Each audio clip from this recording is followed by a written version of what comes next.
Assalamualaikum warahmatullahi wabarakatuh. Annyeonghaseyo, Hao. Apa kabar semua sahabat channel Aside Cara? Semoga semua selalu sehat dan bahagia dan tidak ada yang mengalami GERD seperti yang saya alami. Tentunya supaya tidak mengalami, jadikanlah konten ini penting untuk pembelajaran, untuk menjaga diri, untuk menghindari apa yang mesti dilakukan, terutama masalah kedisiplinan keseharian kita, baik tentang istirahat, bekerja, dan makanan. Oke, baiklah, pada part ketiga ini dilanjutkan dengan materi edema, pembahasan edema yang kelanjutan daripada penyakit GERD.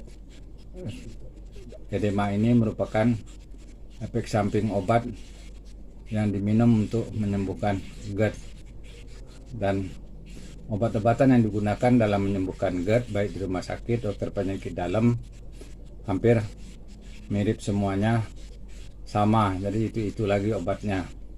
Seumpamanya akan dikasih obat antasida, itu antasidadin itu yang selalu utama. Kemudian ada yang mengganti antasida dengan omeprazol, ada reniditin, dan apalagi dalam bentuk sirup,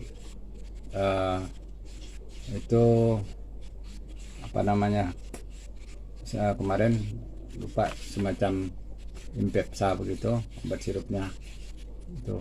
Nah, baik, untuk lanjut kepada materi, saya kemarin kelupaan berterima kasih bahwa seperti sebelumnya saya pernah ceritakan bahwa saya di sini adalah jomblo sendiri, sudah 17 tahun sendiri, apa urusan hidup sendiri, di rumah sendiri. Jadi ketika saya kena penyakit GERD, dan tentunya saya share kepada warga, karena ini juga penting untuk warga sebagai pembelajaran, maka saya share. Lalu ketika penyakit, saya beritahukan terjadi peningkatan penyakit menjadi jantung, lever, dan ginjal, berefek daripada edema. Nah, lalu warga berkontribusi dalam bentuk perhatiannya, membantu saya 1 bulan. Ada kalau nggak salah itu warga saya sekitar 40 kakak itu bergantian setiap hari mengirimkan makanan seperti zaman COVID dulu. Tapi saya tidak terisolasi ketika pengidap COVID kan, tetap bisa keluar rumah. Tapi setiap pagi udah ada sarapan di pagar, digantung, siang udah ada, malam sudah ada, gantian itu warga. Haru saya jadinya, dan tentunya sangat berterima kasih sumbangsi warga kepada saya dan support juga untuk kesembuhan saya. Begitu juga teman-teman tetangga di RT sebelah juga begitu, ucapan-ucapan tentunya tidak akan lupa, ucapan cepat sembuh dan segala macam. Kemudian adik-adikku juga kan yang telah mengarahkan bagaimana menjalani sakit ini, memberi support positif. Yang terutama tentu saja saya berterima kasih kepada Allah, kepada Tuhan yang sudah meringankan sakit saya hari ini setelah melaluinya 9 bulan. Alhamdulillah saya sudah bisa tidur enak, tidur berbaring, dan akibatnya saya begitu bisa tidur, saya tidurin terus pulas-pulas, banyak-banyak tidur, untuk mengembalikan stamina dan kesehatan saya yang drop. Badan kiloannya itu kurang, jadi hilang sampai 1,5 kilo, mungkin bisa lebih.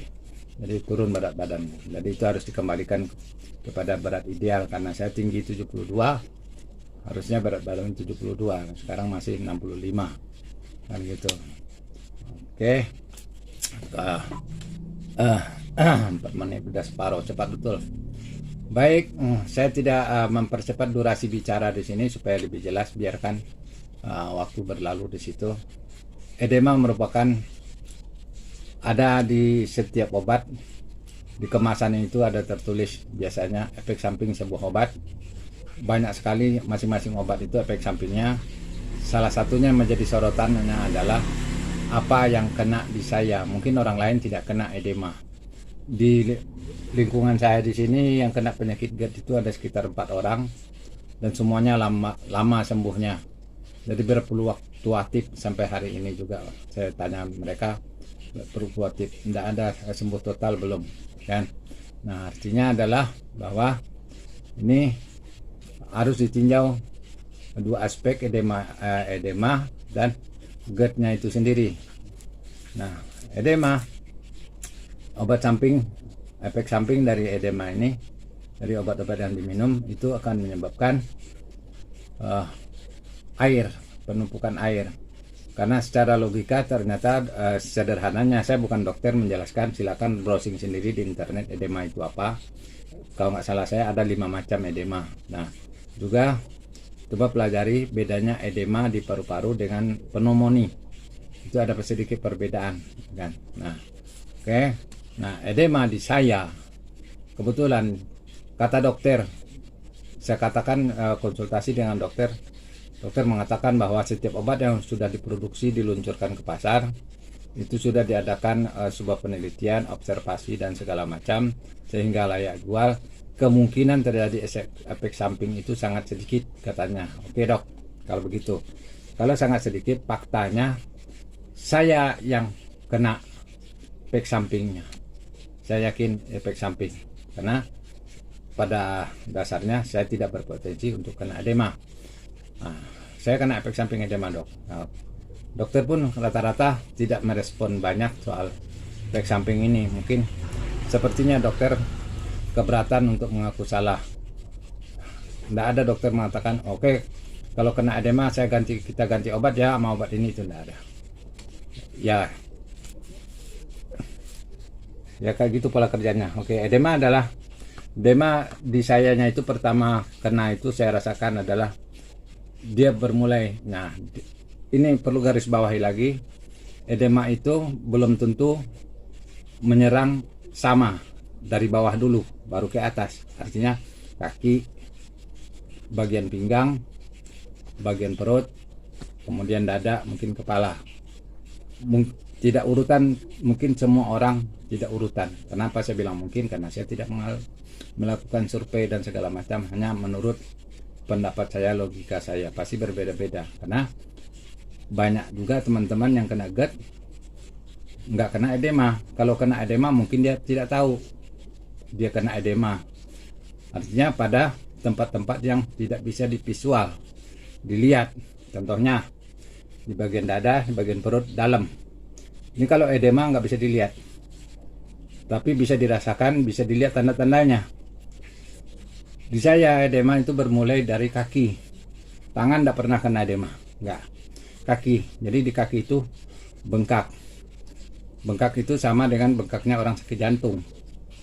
Makanya kalau orang lihat kakinya kena edema, Bapak kena sakit jantung ya, Bapak sakit jantung ya. Saya bilang memang ada efek di jantung sehingga ini juga bengkak, mirip seperti itu, tetapi tidak sepenuhnya jantung. Nah, begitu. Nah, rasanya kena edema itu seperti balon ditiup. Kalau balon yang kempes kita tiup, pus, bengkak. Nah, kaki kita itu membengkak seperti itu, tuh geleber-geleber gitu, berasa geleber-geleber, dagingnya ditekan keras gitu, gini-gini keras, dagingnya keras. Kaki kita tuh betis itu sampai keras, oke, semua keras. Nah, edema ini ketika obat itu kita minum terus, saya itu bisa kena edema itu kalau minum obat cukup 1 kali minum obat timbul rasa edema. 2 kali atau 2 hari minum, edemanya sampai terlihat. 3 kali terus terjadi bengkak dan terasa dan terjadi bengkak dan geleber-geleber di kaki terutama. Nah, dia akan naik terus. Kalau saya minum terus, dia naik sampai ke paha, bengkak sampai ke paha. Kita pencet dagingnya paha itu keras, padat. Kalau daging sapi mah padat bagus kan, kalau ini enggak padat, terus sampai ke panggul. Jadi saya merasakan ketika edema itu sampai ke panggul, saya bilang kenapa panggul jadi lebar, besar, itu kan kencang. terus dia naik lagi. Saya bilang saya khawatir, aduh mulai khawatir saya, waduh seperti ini gede nih kan. Terus dia bisa sampai ke perut. Nah ketika dia sampai ke perut, tanda yang visual yang bisa kita lihat adalah perut itu agak membesar dan keras kan gitu.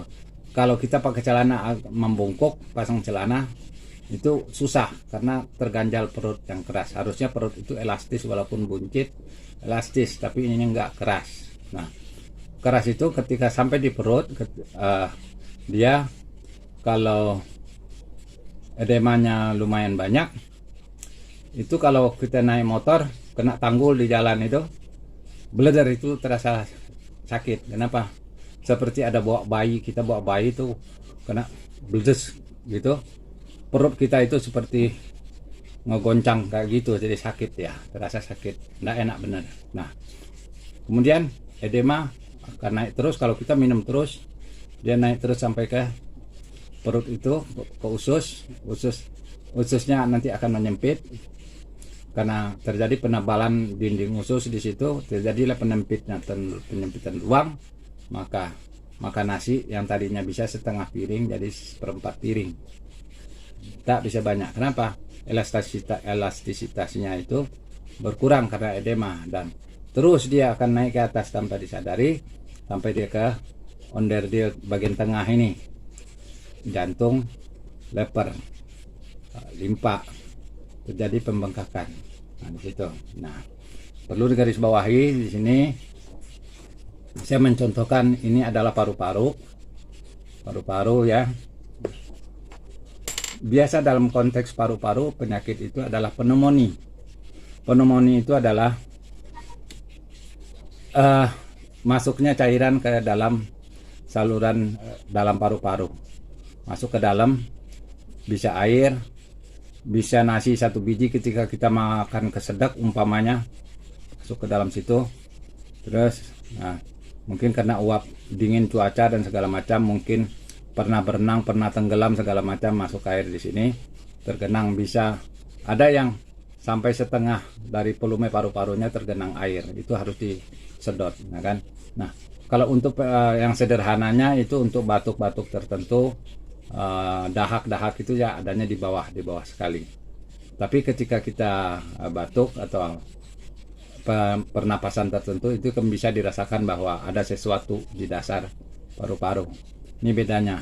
Nah ini disebut pneumonia biasanya, pneumonia. Nah edema, kalau masalah edema di paru-paru, logika saya dari perjalanan perkembangannya itu adalah bukan air yang masuk ke dalam sini, tetapi dinding paru-parunya itu sendiri membesar, membengkak dan menebal karena unsur airnya lebih tinggi. Begitu juga jantung. Kalau jantungnya itu dindingnya membesar, makanya disebut pembekakan jantung. Jadi kalau dia semakin membesar, semakin menebal, banyak airnya, maka ini elastisnya akan kurang. Karena dia tebal, volume di dalam akan sedikit. Nah kan gitu. Nah ini yang membuat berbahaya. Kalau terus edemanya berlanjut sampai setebal mungkin, tentunya ini tidak bisa elastis lagi, nggak bisa.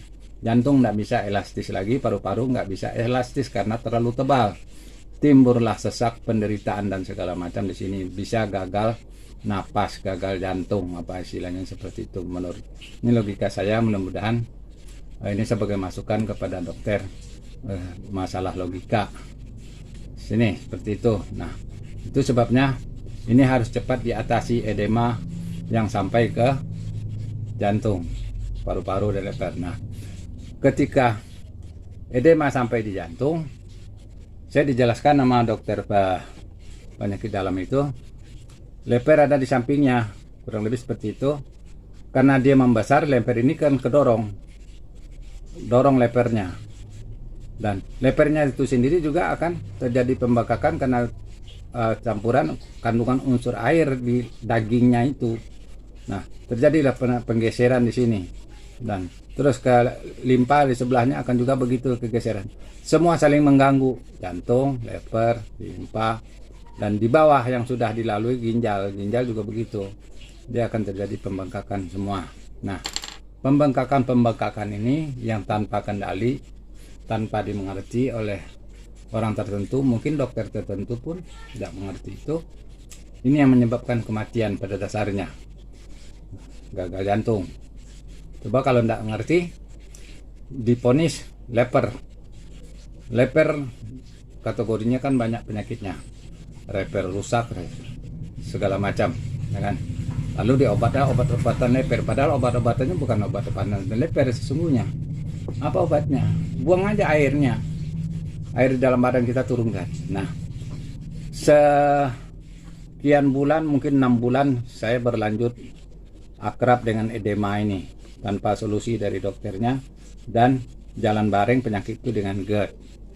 Jadi susah dibedakan GERD-nya udah sembuh apa belum, karena rasanya akan sama, sesak, makan makin sedikit, detak jantung, irama jantung beleduk seperti orang mana itu, beleduk emosional kayak gitu, beleduk nggak enak.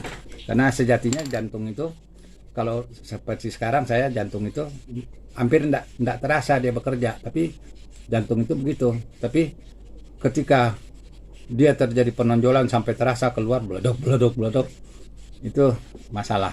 Nah di situ nah, dan edema ini harus diturunkan secara cepat, kalau tidak bisa membuat fatal. Saya barusan belum lama lihat di YouTube ada pasien GERD meninggal, kan? Nah, kemungkinan ya kejadiannya seperti ini, terlanjur udah kena edema. Kalau kena GERD-nya aja kemungkinan nggak berbahaya, itu mati dia. Nah, justru yang berbahaya adalah edema. Makanya materi ini materi edema. Nah, logika selanjutnya adalah ketika jantung kita membengkak, kalau sejadi-jadinya membengkak tanpa antisipasi, tentunya saraf-saraf yang ada di situ bisa putus atau terjepit. Begitu juga di kaki kita. Di kaki kita begitu membesar seperti kaki gajah. Betul-betul seperti kaki gajah. Ampun, kan? Nah, kalau itu berlanjut, berapa kemungkinan saraf terjepit di situ karena daging itu pada membesar, mati terus nih. Aduh, kan gitu. Nah,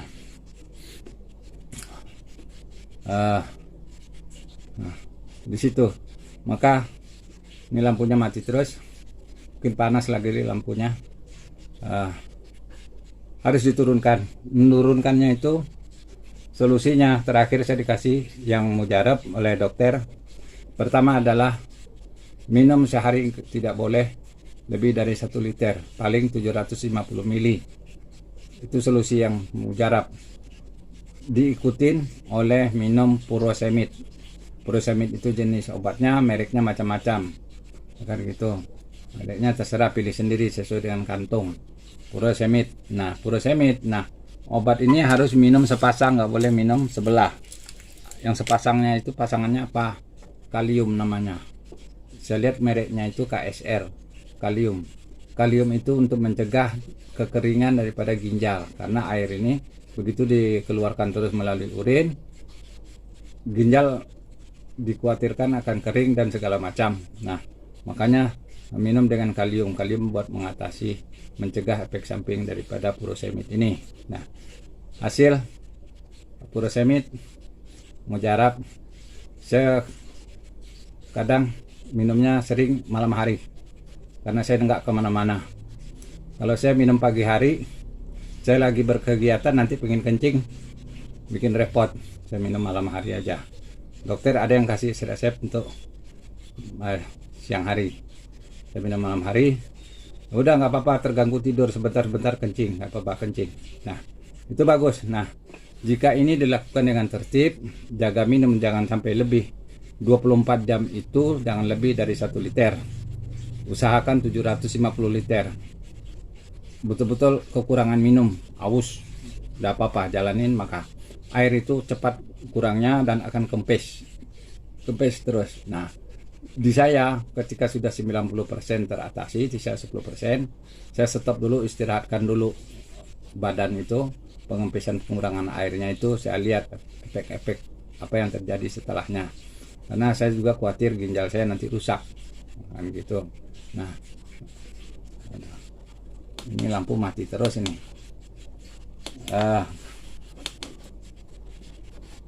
Oke, ini 20 menit. Jadi itu guys, masalah edema ini nanti silakan ditanyakan kalau ada yang mau bertanya